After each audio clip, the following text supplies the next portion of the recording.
name's Regan. I work for Anthony J. Lyon, Detective Bureau. They call me the Lion's Eye.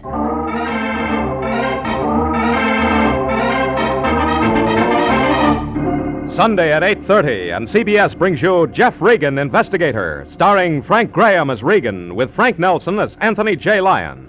So stand by for mystery, suspense, and adventure in tonight's transcribed story, Gentlemen Prefer Horses.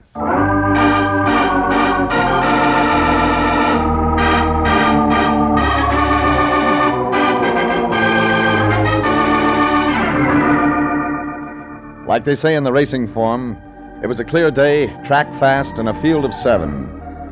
Any way you looked at it, the smart money was on the Stevens entry, except for me.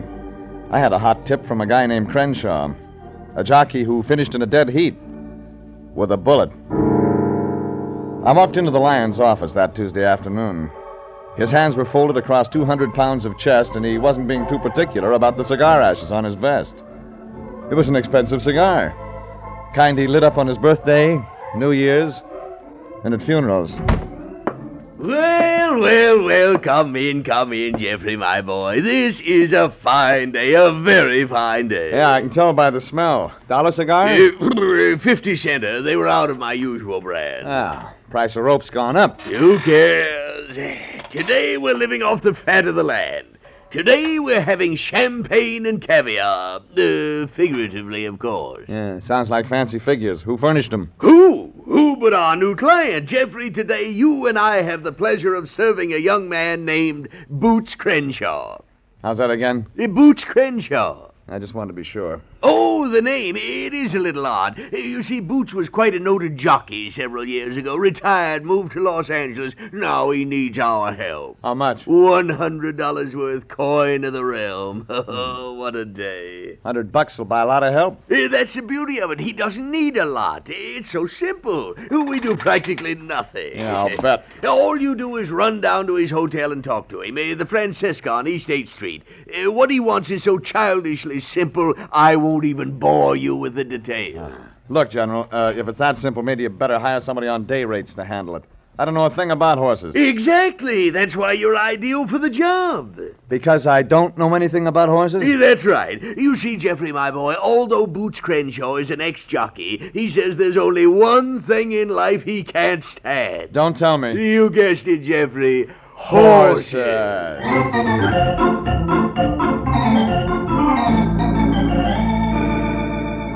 I should have seen it for an outside bet right there, but I played it for a sure thing. I drove down Main to 8th and east until I spotted the Francesca Hotel. 3 floors of cracked plaster and a fire escape. It was old when Santa Anita was an onion patch. I parked around the corner and went in. A desk clerk with empty eyes and no teeth gave me 307. I went up, tripped on a hole in the carpet, and knocked. 3 minutes later, the door opened wide enough for one eye to look out. Yeah? You Crenshaw? Long shot. Where's Crenshaw? Want a tip? I already lost. I'm looking for Boots Crenshaw. Who? I told you. No, I mean, if Boots was in, who would I say wanted him? Look, he sent for me. Sure. Who? Okay, I'm Regan. Did he say Regan? Yeah, Regan. Oh, let him in. Come on in, Regan. I've been expecting you. He wasn't. Oh, Longshot? He's the cautious type. Ain't that right, Longshot? Yeah, cautious. Regan, Longshot, Regan. Fine. He's the guy they call the Lion's Eye. Have a chair, Regan, have a chair. Chair. Thanks. Well, the Lion tells me you got a problem. Maybe yes, maybe no. That's what I hired you to find out. Ah, you're the curious type, huh? Well, it's maybe not that simple. How do you want me to give it to you? You're calling it. Just line him up at the barrier. Oh, you already know I'm an ex-jockey. Yeah, Lion said. Well, then I'll start there. Up to 5 years ago, I was doing all right. I could boot 'em home with the best of 'em. Then one day at the fairgrounds, I took a spill. Bad. The doc salted it away for 6 months in the hospital and then ended up by telling me I don't ride no more. Well, that's tough on a guy who's been a jock all his life. Longshot will tell you, huh, Longshot? Yeah, tough. Anyhow, after I get out, I bum around the oil for a while, but my dough runs out. So, me and Longshot gets an idea. Yeah, idea. Know what the idea was, Regan? No. What was the idea? Simple. All me and Longshot knows is horses. Horses? So we decide to sell tips. Great idea. Oh, but that's not all there is to it. We sell special tips. Yeah, special. Yeah, $100 a throw. But get this. You get your money back if our pick don't come in. You don't need any private eye. No, it really works. The big spenders go for it. Oh, sure, we have to pay back a lot of times, but we got enough winners to keep going pretty well.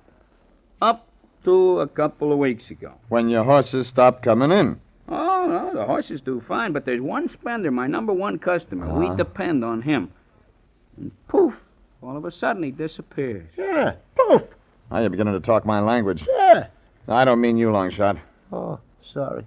So I look for the missing customers, that it, Boots? Yeah, sure, that's it. Mm-hmm. What do I do when I find him? Just find out about him, who he is. Who he is? Yeah.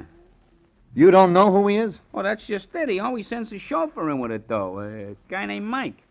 Mike says the spender's name is McMillan. Yeah, McMillan. Yeah, but you don't believe it. Oh, sure. Only he's a good customer, Regan. I don't want to lose him. Maybe what you really want is the connection between this McMillan and the spill you took back at the fairgrounds. Oh, there ain't no connection. I didn't say that. You get me all confused. Me too. You spent a half an hour giving me background that led to nothing. Now, there was a reason. Oh, no. Yeah, the whole thing hangs together like a string of Chinese firecrackers. No, I'm giving it to you straight. You gotta believe me, Regan. You gotta. Boots. My fee says I gotta find your man. But believe you? Nope. Nothing says I gotta do that.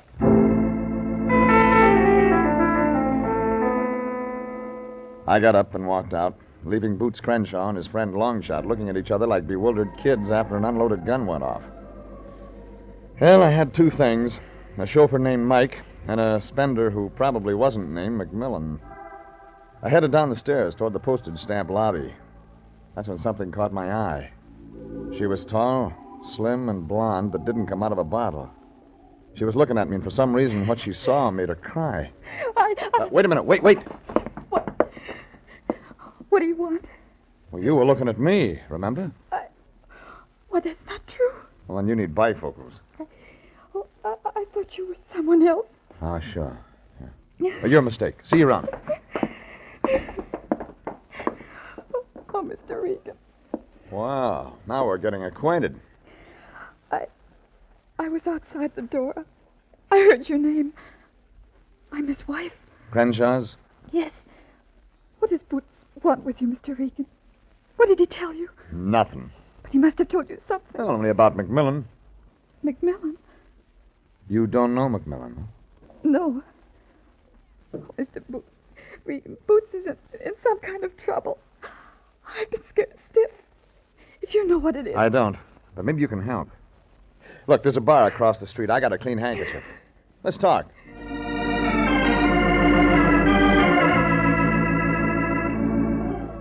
She didn't say anything, but I got the answer from her eyes. I held the door open for her, and we walked out onto the sidewalk. It was a cinch. Boots Crenshaw wasn't worth all those tears, but his wife kept on shedding him anyhow. At least until we got to the crosswalk at the corner. That's when something else happened.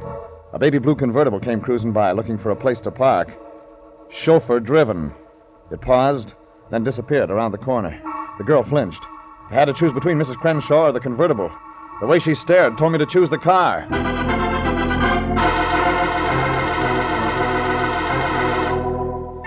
It took me 5 minutes and a walk around the block to locate it. The uniform and puttees were gone, so I slipped into the driver's seat. Blue and gold everywhere. Blue paint, blue upholstery. Gold steering wheel and knobs. I reached down for the registration. I didn't expect it to say McMillan. I didn't expect what I got either. Save you the trouble, Peeper. It says Mike Johnson, 15 Windmill Road, Pacific Palisades. I should have looked in the rear vision mirror. He was in the back. So you like the car, huh? It's nice. Maybe you'd like to have one like it someday, huh? I'll wait for the 51. Oh, this one's nice. Notice the seats. Foam rubber, real leather. I don't like the color. Do 110 with no strain. Yeah, well, I'll get out and you show me. No. You better try driving it. Too late. Some other day. You ain't heard my sales pitch yet. Look in that rear vision mirror again. That heater didn't come with it. No. A gun is my sales persuader. Now, I think you do want to drive it after all, don't you, Peeper? He moved up front beside me. I drove. He headed me out Lakewood Boulevard. It was dark before we passed the airplane plants. And then just when I decided I was going to end up off the end of some pier, he had me turn into the oil fields.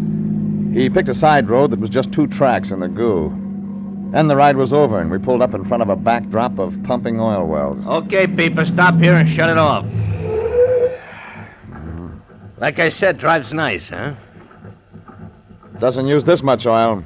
No, none at all between changes. I made you come here just so as we can talk. Sure. Story of your life, maybe. Story? No, I'm just going to tell you one little thing, that's all. You want to guess? Sure. You're going to tell me who pays you and what for. You talk awful tough, awful long. What's McMillan got on Boots Crenshaw? Get out. Why the build-up of the $100 tip? I said get out! Okay. Okay. Now walk a little ways. That's far enough. Wait a minute. Okay, Peeper. How do I get it? In the back? Told you I wanted to tell you just one thing, and here it is. Boots Crenshaw doesn't want your help. Lay off.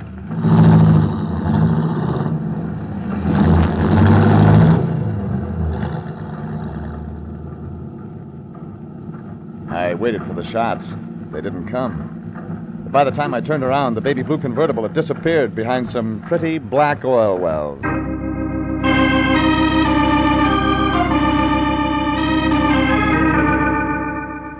It took me an hour and a half to walk back to the boulevard and hitch a ride to my car. And it took another hour to buck the evening traffic out to Pacific Palisades. 15 Windmill Road was Spanish and set way back behind a mailbox with no name. But it could support a lot of $100 tips. I pushed the bell and tried to figure out what I'd say when someone answered. That turned out to be no problem. Yes. Well, hello, stranger. Come in. Come in out of the fog. She was small and compact and brunette. She wore black horn-rimmed glasses, but they didn't get in the way. You could say the same for the sweater she was wearing. Well, I said come in. Yeah, you did. Thanks. It's damp tonight. I don't like to keep people standing on the doorstep.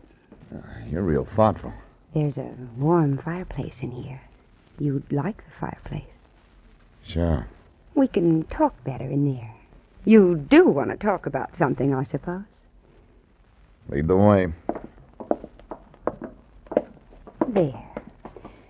That's better, isn't it? My name's Gloria. Mine's Regan. What are you selling, Mr. Regan? Cadillacs. We already have 2. This one's baby blue. Oh, you've met Mike. I sure have. Is he in trouble again? I'll talk to his boss about that. Mr. Stevens? I was told it was McMillan. No. There's nobody named McMillan here. This is the Stevens place. Oh, who are you? I told you. No, I mean, to the boss. I'm a secretary. I take dictation. Yeah. What do you want, Mr. Regan? I'll tell the boss. You couldn't wait for him. Oh? When's he due back? What did you say? That's no answer. Okay. So he won't be back for several weeks. I thought... You thought wrong, lady. This is business. About that fireplace. So long, lady. Yeah. I'll tell Stevens you called. By the time I got back out to my car, the fog was really thick. I drove and thought about that name, Stevens. I wasted some time finding a real estate office that was open late. The secretary was right. Stevens did own the house. I spent the drive downtown thinking the whole thing over. It was past 11 when I got back to the Francesca Hotel for another go at Boots Crenshaw. He was in bed, but he didn't get up to answer the door. He wouldn't be answering any more doors. He was sprawled across the covers, face up. In one hand, he had his riding silks I'd seen tacked up on the wall. But this time I really noticed them, the color. They were baby blue and gold.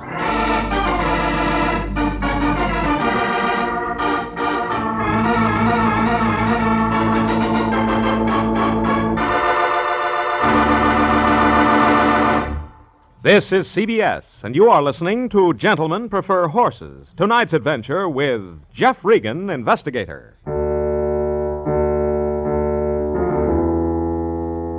It began when an ex-jockey who sold tips hired me to find out what happened to one of his best customers. He said the customer's name was McMillan, but a brunette secretary said it was Stevens. Wouldn't matter to the ex-jockey anymore. When I went back to his hotel to tell him, he was in bed. Not asleep. Dead. He was holding on to baby blue and gold shirt, the silks he'd worn in his last race. I called the police, and a tall, nervous lieutenant showed up. Your name? Regan. His name? Boots Crenshaw. What's he to you? A corpse. Tell me. Okay, he was a client. I'm with the Lyon agency. Here. Jeff Regan. License. Uh-huh. Okay. He, didn't pay his fee? Oh, you don't think I killed him? Just thought I'd ask. You got your answer. You carry a gun? Sometimes. Uh-huh. I'll keep it for you. I got a license for that. Sure. Tell me more. All right, he was an ex-jockey. He sold tips, hired me to find out why his best customer quit buying. Customer's name? McMillan, he said. Find him? No. You're doing good. The jockey had a partner. His name was Longshot Coy. This even gets better, Regan. What else? I met a fat guy in a blue and gold Cadillac. I met Crenshaw's wife. They didn't give me anything. You travel fast. I get paid for it. Your story's lousy, Regan. It's my story. Okay, Ed, run him in. Wait a minute. Oh. Now there's more, huh? No, look, I phoned you. Call Anthony J. Lyon, my boss. He'll check the story. Okay, Gumshoe. We'll try that for a while. Stay close. My gun. Later. Maybe. Okay, Ed, let him go.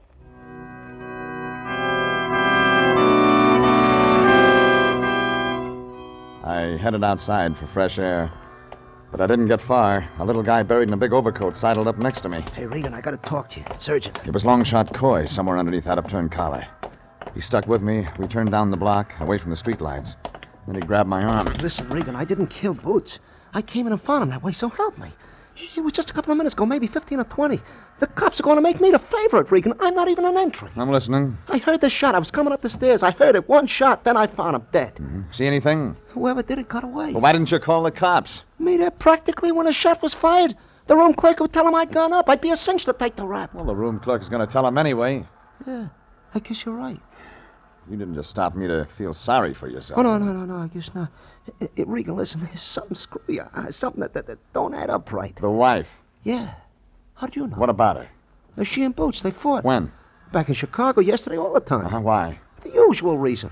Other day. Boots like to play the field, huh? He used to, but not lately. He loves Susan, his wife. He really loved her, Regan. Mm-hmm. You think she's in it? I don't know. What about the fall? Huh? The fall. Fall Boots took back at the fairgrounds. Oh, that. Finish it. We all make mistakes, Regan. Mm-hmm. Boots threw that race, didn't he? Well, I didn't say that. With the dough, he and his wife left town, took a tour, finally wound up in L.A. Boots was hurt bad, Regan. Yeah, but that wasn't part of the fix. I don't know. You're leaving something out, Longshot. I didn't kill him, honest, I didn't. What do I do, Regan? Go back there and turn yourself in. I take the rap. It'd be a cinch to photo finish with a gas chamber. I can't do that, Regan. I can't. It's your choice. Yeah, I guess it's my choice. I'll see you later, Regan. I gotta think.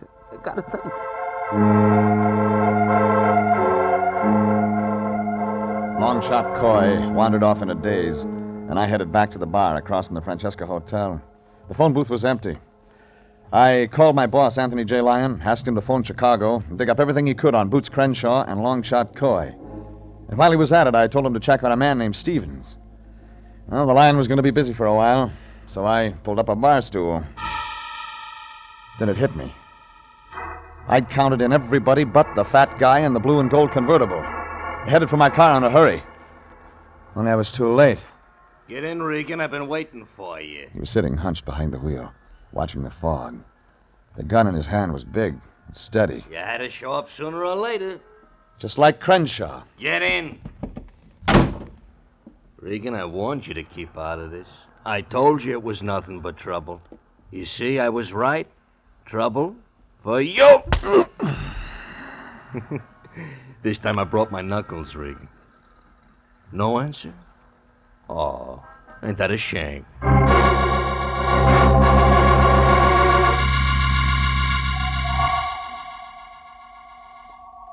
When I came out of it, there was me and more fog, and the guy with the brass knuckles was gone. I tried to shake out the fog and get up. On the third try, I made it. The street was empty, and when I got out, even the damp air smelled good. I made my way back into the bar and found the phone booth and a nickel. The Lyon answered. Regan, where have you been? It's been over an hour since you called. What'd you find out, Lyon? What did I find out, Jeffrey, my boy? I found out everything, but everything. Okay, out with it. Oh, you'll be proud of me for this. Proud indeed. If we ever get to it. Very well, Jeffrey. I found out Boots Crenshaw was injured on July 13th, 1946. Fairgrounds track, 7th race, 100,000 added. He was riding for... The Stevens Stables. Jeffrey, that's true. How did you know? Go on. The name of the horse was Jade Lady, the favorite, post position 2. Boots Crenshaw was... wearing blue and gold. Stables colors. Jeffrey, you're absolutely psychic. Yeah, let me see, where was I? Oh, yes, the horse fell while pulling away as he came into the home stretch. He was racing on the rail. There were those who said Boots deliberately threw the race. However, the racing steward said it was an accident. Don't stop. Well, Boots was laid up in the Chicago hospital for some time. Eventually, he recovered, left the city with his wife. They traveled extensively and then came to Los Angeles. That's all, Jeffrey. What did you get on Longshot Coy? No, very little. He was picked up a couple of times for bookmaking, otherwise a clean record. That finish it? Oh, wait, I almost forgot. There's one thing more. The police have located Susan Crenshaw, Boots' wife. They've arrested her on suspicion of the murder of her husband. That really finishes it. Jeffrey, what do you mean? I mean, the guy we need is Stevens, the owner of Jade Lady. The horse Boots was riding when he took the fall. You think he's behind this, Jeffrey? Well, it makes sense that way. Boots louses up a $100,000 purse. The horse has to be destroyed. Stevens not only loses the race, but some people say Boots framed him. Yes, I see what you mean. So Stevens follows Boots to Los Angeles, sets up the contact, then settles the score.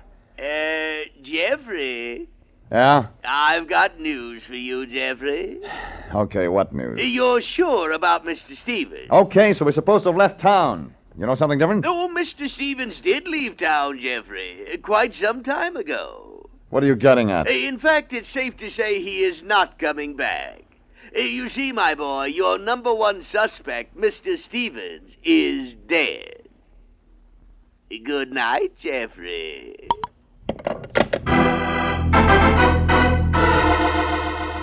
It had to be Stevens. It made sense with Stevens. The time, place, the motive, everything. Even the blue and gold car fit with Boots Crenshaw's riding, only Stevens was dead. That fixed it. Somebody was running the Stevens stables, and that somebody was my answer. I headed the car out Sunset and didn't spare the horsepower.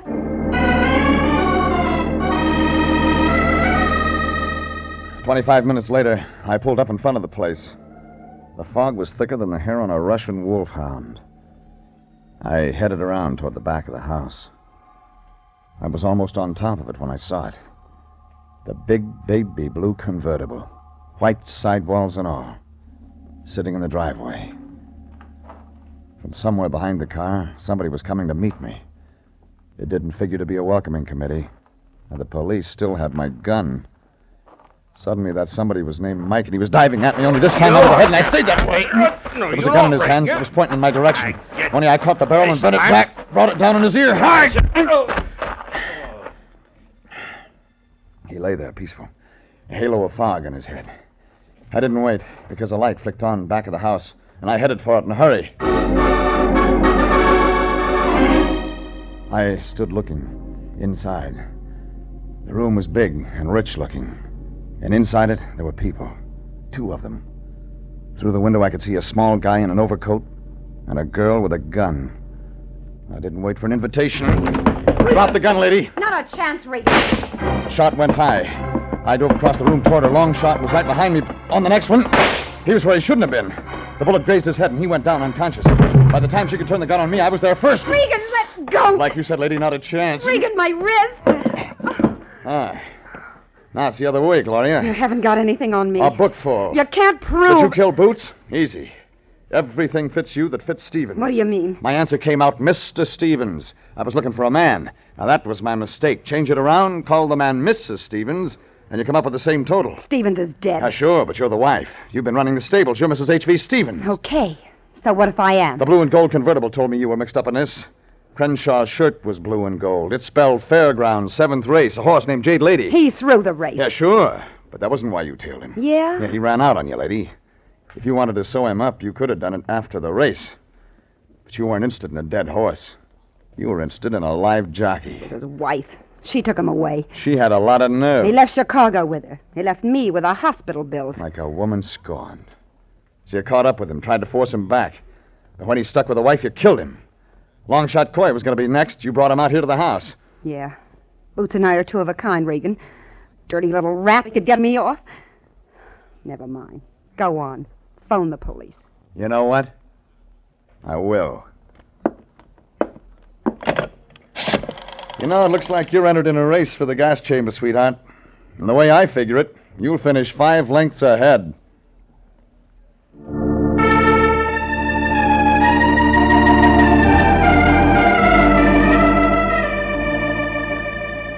Well, the cops took it from there. Mike and his boss, Gloria Stevens, joined the paddy wagon set. And a young medic slapped some bandages on Longshot Coy's head. He was like new. Me?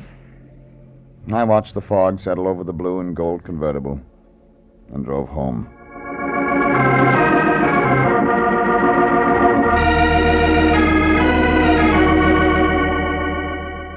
The next afternoon, I dropped in on the Lion. He didn't look so chipper. The cigar he was smoking was strictly 3 for a dime. Oh, hello, Jeffrey. Why the long face, General? Hey, Jeffrey, I'm not going to hide it from you. When the truth is hidden, only the liar must suffer. Are you okay? Hey, Jeffrey.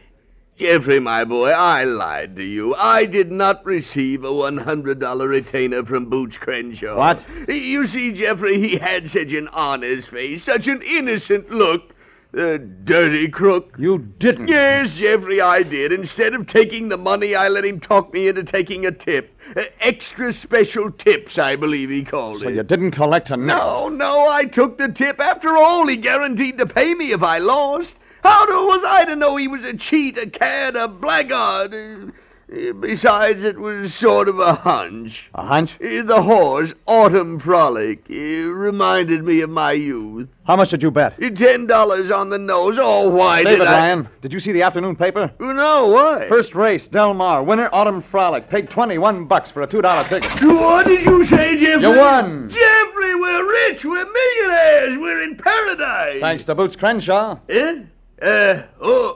Yes, of course. Oh, dear Boots, a fine young man, a good soul. Jeffrey, remind me to write a note of condolence to his mother.